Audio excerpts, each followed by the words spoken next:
बहुत समय पहले एक छोटे से गांव में नील नाम का एक लड़का और रिया नाम की एक लड़की रहते थे। नील और रिया दोनों बचपन के अच्छे दोस्त थे और हमेशा एक दूसरे के साथ खेलते, पढ़ते और नए नए विचारों पर चर्चा करते थे। गांव के बाकी बच्चे भी उन्हें बहुत पसंद करते थे क्योंकि वे दोनों बहुत समझदार और साहसी थे। नील का सपना था कि वह एक दिन बड़ा आदमी बनेगा और रिया का सपना था कि वह विज्ञान में कोई नई खोज करेगी। दोनों के सपने बहुत बड़े थे और वे हमेशा एक दूसरे से अपनी उम्मीदें और ख्वाहिशें साझा करते थे।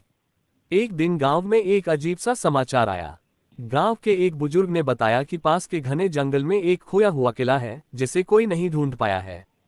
उस किले के अंदर एक रहस्यमयी पुस्तक छिपी हुई है जो पूरी दुनिया का सबसे बड़ा ज्ञान समेटे हुए है। कहते हैं जो भी वह पुस्तक पा लेगा उसे अनगिनत ज्ञान और शक्ति प्राप्त होगी। ये खबर सुनकर नील और रिया ने तय किया कि वे इस रहस्यमयी पुस्तक को ढूंढेंगे। उनका मानना था कि अगर वे ये पुस्तक पा लेते हैं तो न केवल अपने सपनों को पूरा कर सकेंगे बल्कि गांव और दुनिया के लिए कुछ अच्छा कर सकेंगे। नील और रिया ने अपनी यात्रा की शुरुआत की। उन्होंने अपनी तैयारी की, कुछ खाने पीने का सामान और आवश्यक औजार साथ में लिया। वे दोनों जानते थे कि रास्ता बहुत कठिन होगा, लेकिन वे एक दूसरे के साथ थे और उनका साहस उन्हें आगे बढ़ने की प्रेरणा दे रहा था।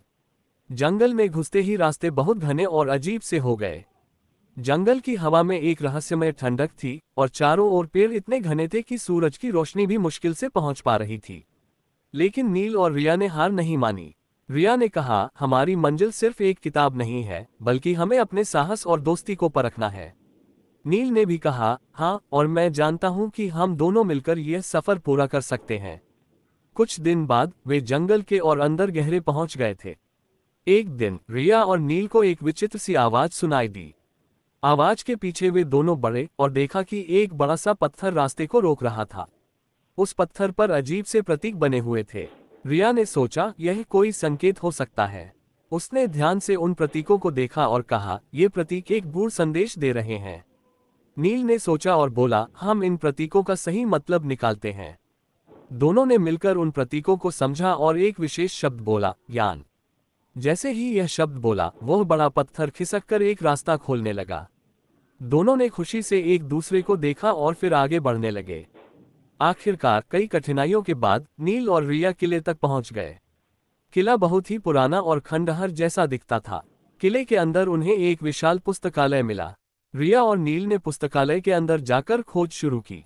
रिया ने कहा, यहाँ कोई पुस्तक होगी जो हमें हमारे सवालों का जवाब देगी। वो दोनों ढूंढते रहे और अंततः एक बड़े पुस्तकालय के कोने में उन्हें एक प्राचीन पुस्तक मिली। रिया ने उस पुस्तक को उठाया और देखा, ये वही किताब है। वह किताब बहुत पुरानी थी लेकिन उसकी पन्नियां बहुत अच्छी हालत में थीं। जैसे ही रिया ने किताब खोली, उसके अंदर लिखा हुआ था, सच्चा ज्ञान वह है जो मानवता की सेवा करता है। नील और रिया ने वह पुस्तक पूरी तरह से पढ़ी और महसूस किया कि असली ज्ञान और शक्ति न केवल किताबों में होती है बल्कि ये हमारे दिल और मन में होती है। उन्होंने ये जाना कि दुनिया में सबसे बड़ी शक्ति हमारी अच्छाई और हमारी इच्छा शक्ति में है और यही सच्चा ज्ञान है। नील और रिया ने वह पुस्तक अपने साथ ली और गांव लौट आए। गांव में सब लोग उनके लौटने पर खुश हुए। नील और रिया ने किताब को सबको दिखाया और उसके संदेश को सबके साथ साझा किया।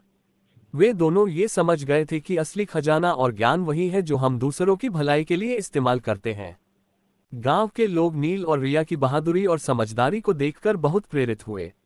नील और रिया ने ये सिखाया कि ज्ञान केवल किताबों तक सीमित नहीं होता बल्कि वह हमारे दिल में भी होता है। सबसे बड़ी शक्ति अच्छाई और समझदारी में है जो किसी भी मुश्किल को पार करने के लिए काफी है। कहानी से शिक्षा, सच्चा ज्ञान वह है जो मानवता की सेवा करता है और सबसे बड़ी शक्ति हमारी अच्छाई और साहस में है।